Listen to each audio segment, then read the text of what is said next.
सकते हैं हमारा जो मैंगो का पौधा है, जो फॉरेन वैराइटीज़ का मैंगो का पौधा है, जो 1.5 से 3 फीट वाला पौधा है, 1.5 ईयर्स 1.5 साल का जो पौधा है, ये सब हम स्टॉक से उठा के जो हमारा स्टोर रूम है, स्टोर रूम पे वैरायटी के हिसाब से, हाइट के हिसाब से अलग-अलग करके रखेंगे।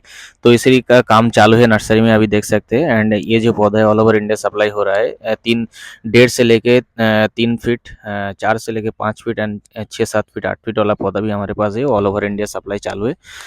फॉरेन वैराइटीज़ का मैंगो का पौधा अगर आपको चाहिए, जिसमें Miyazaki, Chiang Dokmai, all time, काटीमुनी, किंग ऑफ चगापात, बारी 4, बारी 11, सो सारे वैरायटी जो है ये सब अगर आपको चाहिए तो आप हमसे ले सकते हैं। हमारे पास सभी फ्रूट प्लांट के पौधा उपलब्ध है चीप प्राइस में। अगर आपको बेस्ट क्वालिटी चाहिए तो आप जो है हमसे संपर्क करिए। वसुंधरा नर्सरी ऑलवेज क्वालिटी के ऊपर ध्यान देता है, तो आपको अगर ऐसा फर्स्ट क्लास क्वालिटी का पौधा चाहिए, आप जो है हमारे साथ संपर्क करिए, जो स्क्रीन पर नंबर दिया हुआ है। और अगर वीडियो का अच्छा लगा तो वीडियो को लाइक कीजिए, शेयर कीजिए, चैनल को सब्सक्राइब करिए।